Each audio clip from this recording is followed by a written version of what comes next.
Hi guys, how you guys. आप सब लोग ये बात पूछ रहे थे कि जो अमेरिकन है वो अमेरिका जो है वो H1B वीज़ा देता है लोगों को to come and work in America. तो आप लोगों का सवाल था कि वो रूल्स बदल क्यों हो रहा है, या आपकी भाषा में कहूँ तो रूल टाइट क्यों हो रहा है।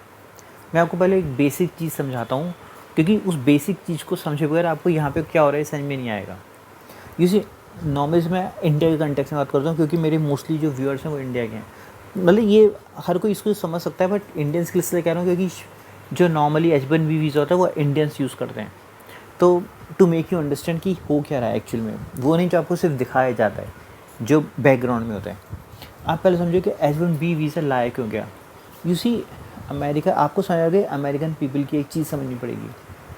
अमेरिकन लोग जो होते हैं वो रिपीटेटिव काम नहीं कर सकते, उन्हें कुछ क्रिएटिव चाहिए हर समय। अब आप पूछोगे रिपीटेटिव क्या होता है। जैसे कि जैसे मान लो आप किसी बैंक में काम करते हो, ठीक है ना। एक काम जैसे होता है कि लोगों के फॉर्म भरना, न्यू अकाउंट खोलना, मान लो उनकी एफडीज बनाना, या अकाउंट बंद करना, या अच्छा रोज़ ब्रांच बंद होने से पहले खूब सारी फाइलें प्रिंट करना, जो भी होता हो कुछ भी। तो इसी ये सब एक रिपीटेटिव काम है, इसमें कुछ क्रिएटिविटी इनोवेशन नहीं है। आप आओगे जो बहुत बड़ी आबादी है अमेरिका की, वो रिपीटेटिव काम नहीं करना चाहती, उसे इनोवेट करने को चाहिए। तो उनके पास टैलेंट तो है, बट इसी वो टैलेंट इनोवेशन में जाना चाहता है, वो रिपीटेटिव काम नहीं कर पाता, नॉट कर पाता, मतलब करना नहीं चाहता। तो अमेरिका क्या करता है अपने उन रिपीटेटिव काम को करने के लिए, अमेरिका से कोशिश करता है लोगों को लाने की, बट इसी वो मिलना मुश्किल होता है क्योंकि वहाँ के लोग काम करना नहीं चाहते उस तरह का। तो क्या करती हैं कंपनियाँ, वो लोगों को बुला लेती हैं इंडिया से। अब आप कहोगे यहाँ तक तो कोई दिक्कत नहीं होनी चाहिए, बिल्कुल नहीं होनी चाहिए। अब दिक्कत आती क्या है, अब आपको उसमें समझ लगे अमेरिका के कुछ कानून कि इसी जो लोग होते हैं इंडिया अमेरिका के, तो अमेरिकन कानून में क्या है कि जब आप किसी को जॉब पे रखते हो तो एक तो आप उनको देते हो तनख्वाह, तो वो तनख्वाह आप किसी को भी दोगे जो रखे हुए, चाहे अमेरिकन को रखो इंडियन को रखो, वहाँ तक चीज़ सेम आती है। बट जब आप किसी अमेरिकन आदमी को अमेरिका में नौकरी देते हो तो आपको तनख्वाह के अलावा उसे बहुत सारे और पैसे देने पड़ते हैं अलग अलग चीज़ों के, चाहे इंश्योरेंस के नाम पे या फिर पेंशन के नाम पे। तो जैसे किसी इंसान को आपने तनख्वाह के रूप में $100 दिए, तो आप वैसे हो सकता है उसको 110 देने पड़े आपको, क्योंकि $10 उसकी पेंशन हो गई फ्यूचर के लिए। तो ऐसे छोटे छोटे बहुत सारे अमाउंट आपको देने पड़ते हैं। बट अमेरिका का दूसरा कानून ये भी कहता है, अगर कोई इंसान आपने जिसको काम पे रखा तो आपको वो जो छोटे छोटे काम पैसे देने पड़ते हैं, आपको वो देने की ज़रूरत नहीं है, क्योंकि वो सिटीज़न नहीं है तो उसे वो नहीं देने। तो बहुत सी कंपनियां क्या करती हैं, उन्हें अगर अमेरिका में कोई आदमी मिल भी रहा है ना काम पे रखने के लिए, तो वो उसको नहीं रखती, वो रखती हैं इंडियन को। और वो जो छोटे छोटे पैसे हैं जो अलग से देने पड़ते हैं वो नहीं देने पड़ते, तनख्वाह तो दोनों को सेम देनी पड़ेगी, उन्हें वो छोटे छोटे नहीं देने पड़ेंगे। तो बहुत से जो अमेरिकन हैं वो शिकायत करते हैं कि तुमने हमें क्यों नहीं रखा, जो कि लॉजिकल सवाल है। बट सही जवाब ये है कि उसको इसलिए नौकरी पे नहीं रखा ताकि उसको वो एक्स्ट्रा पे ना करना पड़े कंपनियों को। तो ऑफ कोर्स इससे जो नॉन अमेरिकन्स हैं वो तो खुश हैं क्योंकि उनको काम मिल गया, बट जो अमेरिकन्स हैं वो अपसेट हो जाते हैं। जो अब अमेरिकन गवर्नमेंट क्या कर रही है, अमेरिकन गवर्नमेंट ने क्या कर दिया है, उन्होंने कहा आपको ना एक निश्चित इतना अमाउंट देना ही पड़ेगा। मतलब पहले भी था, अब उन्होंने उस अमाउंट को वो बढ़ा देंगी। उस अमाउंट बढ़ने से क्या होगा कि अमेरिकन कंपनियां, मैंने आपको बताया क्या कहा था, वो इंडियंस को इसलिए ला रही थी क्योंकि उन्हें कम पैसा खर्च करना पड़ रहा था। मतलब तनख्वाह सेम थी बट एक्स्ट्रा पैसा नहीं खर्च करना पड़ा, तो उस लॉजिक से आप आओ तो इंडियंस पे कम कैसे पैसा खर्च करना पड़ रहा था। अब क्योंकि कम पैसा खर्च करना पड़ रहा था तो उन्होंने इंडियंस को हायर करना शुरू कर दिया। तो लेकिन अब अगर मैं वो पैसा बढ़ा दूँ मिनिमम कि आपको अगर इंडियन को रखते हो तो इतना पैसा देना ही पड़ेगा, तो हो सकता है वो जो एक्स्ट्रा बचा रही थी एक अमेरिकन को रखने से, वो बचा ही नहीं पाएंगे, वो कहेंगे फिर अमेरिका से आदमी रख लेते हैं। I hope you guys understand this bet कि वो H1B में रूल में चेंज क्यों कर रहे हैं, ताकि अमेरिकन कंपनियां अमेरिकन बंदे को रखें और पैसे बचाने के लिए नॉन अमेरिकन को ना रखें, इसका इंडियन से कोई लेना देना नहीं है। अब आपको एक चीज़ और समझाती हूँ, यहाँ पे जो बहुत से लोग सोचते हैं कि वो इंडियन को ही क्यों हायर करती हैं, मतलब दुनिया में चाइना है, जापान है, कोरिया, बतेरे लोग हैं, why they won't why they hire only an Indian and not other person. देखो पहली बात ऐसा नहीं है कि वो सिर्फ इंडियन को ही देते हैं H1B, वो अलग अलग कंट्री को देते हैं। बट मैं आपको बता दूँ कि ये जो इनोवेशन वाली चीज़ है ना, ये मतलब ये वेस्टर्न वर्ल्ड में और ये एशियन जैसे चाइना, जापान, कोरिया, ये लोग इनोवेट करने वाले लोग हैं। ये बोरियत वाला काम नहीं कर पाएंगे ज़्यादा, नॉट कर नहीं पाएंगे, वो करना नहीं चाहते, वो इनोवेट करना चाहते हैं। एक that's one of first reason they like to hire Indians. और मैं आपको एक बहुत बेसिक चीज़ बताता हूँ कि वाई दे हायर इंडियंस। पहली चीज़ आती है इंग्लिश लैंग्वेज। मैं ये नहीं कह रहा कि इंडियंस की इंग्लिश बहुत अच्छी होती है, बट आई एम सेइंग कि उनको इतनी इंग्लिश आती है कि उनका काम चल जाता है in the west, like America, England, whatever. That's the first reason they hire Indian. दूसरी चीज़ है कंप्यूटर लिटरेसी। तो जितना काम उसको आता है उससे उनका काम ठीक ठाक तरीके से चल जाता है, इसलिए उनको इशू नहीं आता। लेकिन एक तीसरी एक ऐसी चीज़ है जो नॉर्मली आपको इंडियन से तो मिलेगी, बट आपको चाइनीज़, जापानीज, कोरियन किसी और से नहीं मिलेगी। इवन अमेरिका को अमेरिकन से नहीं मिलेगी। वो क्या? अब जैसे क्योंकि इन सारी कंट्रीज़ में क्या है, वर्क लाइफ बैलेंस का कंसेप्ट है, और इन सारी कंट्रीज़ में family comes first, jobs come second. It's a very basic thing. I think Indian people should know that, because Indian culture में job comes first, family comes second, third, fourth, something in the bottom. But if you go in the western world, families always comes first, बाकी सब कुछ secondary. अब मैं आपको example से समझाता हूँ मेरा मतलब क्या है।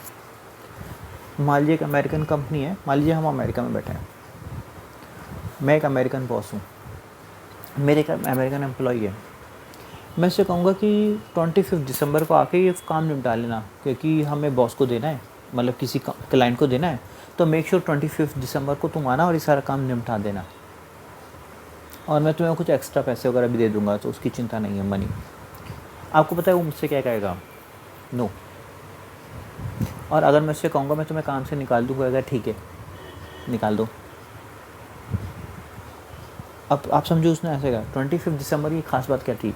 वेस्टर्न वर्ल्ड में 25 दिसंबर होता है क्रिसमस डे।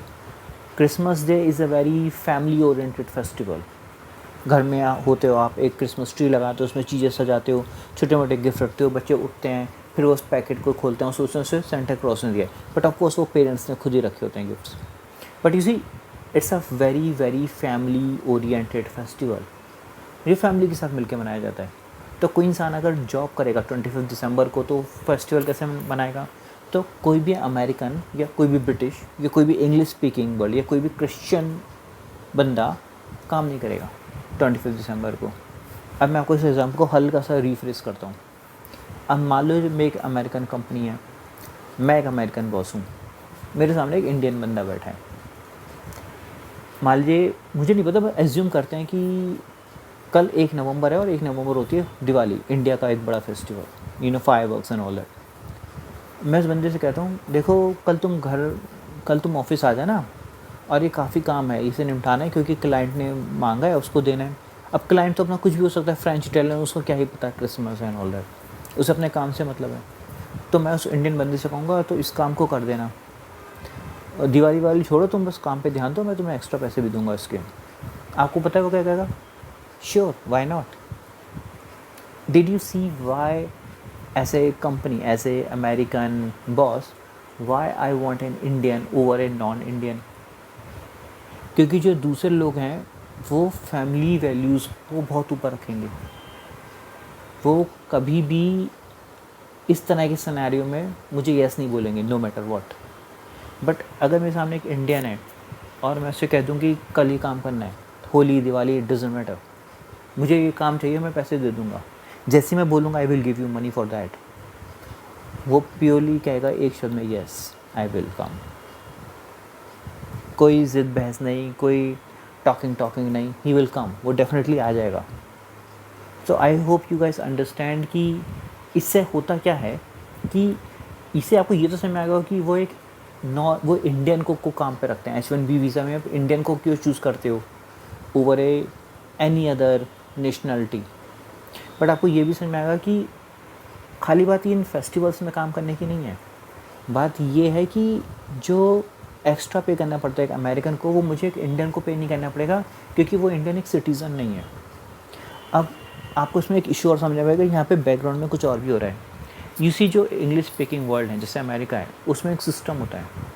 तो कोई इंसान को अगर जॉब नहीं मिलती तो मैं मतलब एज ए गवर्नमेंट उसको हर 15 दिन में 15 डेज़ फोर्टनाइट मैं उसे कुछ पैसे देता हूँ एवरी फोर्टनाइट, जब तक उसे जॉब ना मिल जाए, ताकि वो मर ना जाए, टू सर्वाइव, कुछ बेसिक खा पी सके।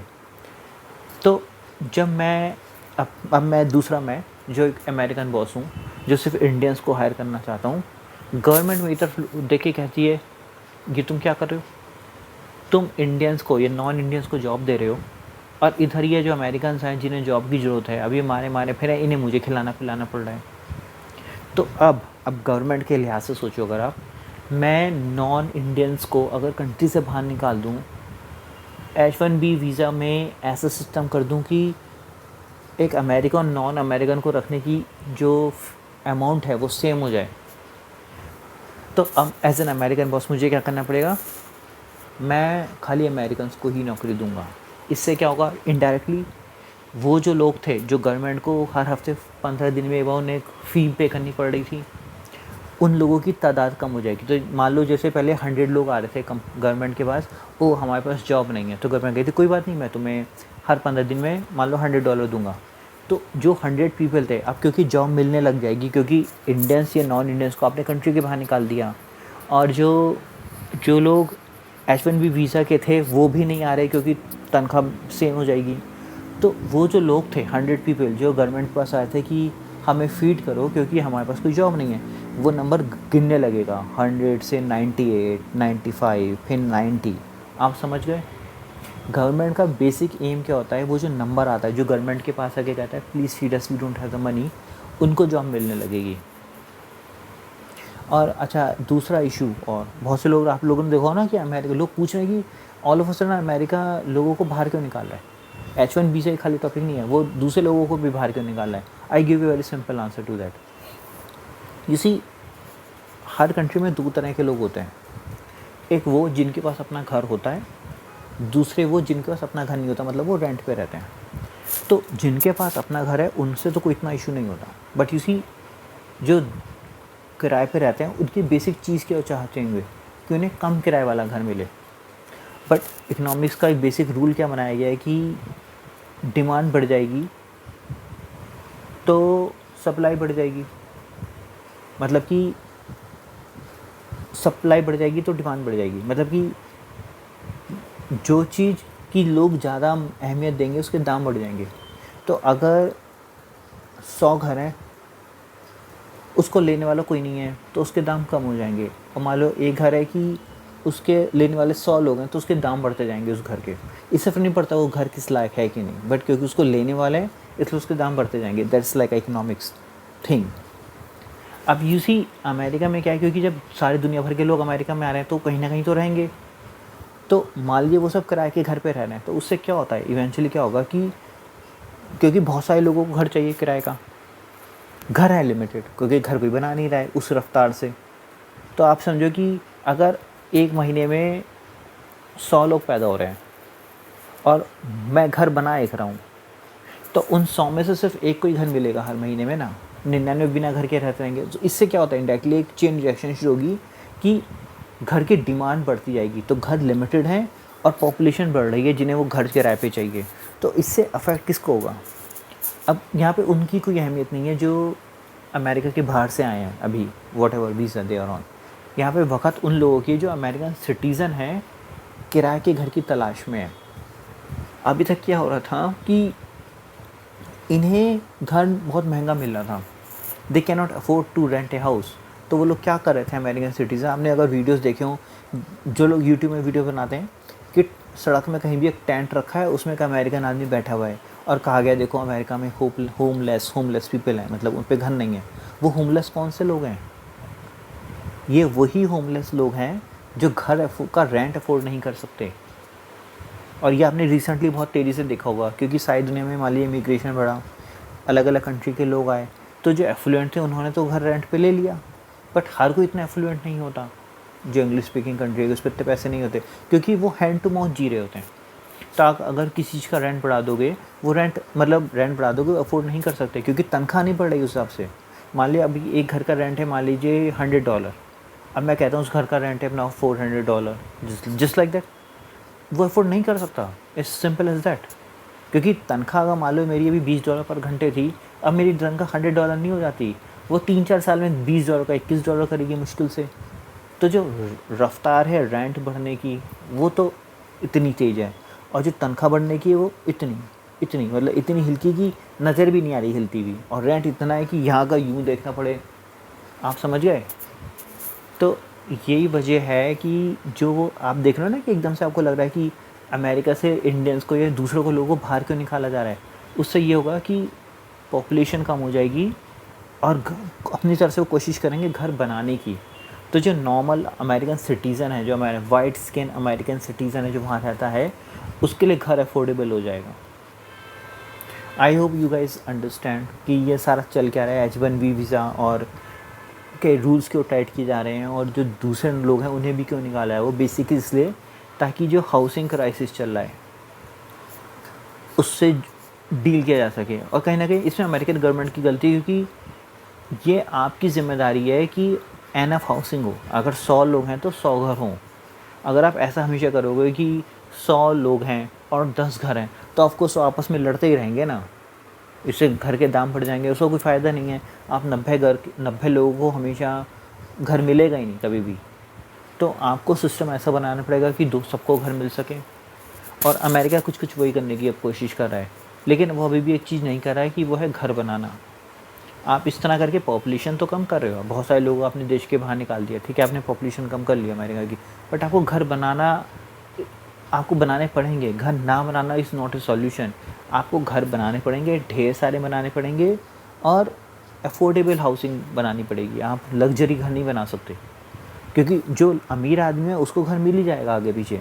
बात यहाँ पे उन अमीरों की बात नहीं चल रही है जो $1 बिलियन की बातें या $1 मिलियन में की बातें कर रहे हैं। आपको उस 50, 60, 70, 80, 90% पॉपुलेशन के बारे में सोचना पड़ेगा हु कैन नॉट अफोर्ड। मतलब अपना घर तो भूल जाओ, रेंट तक अफोर्ड नहीं कर सकते।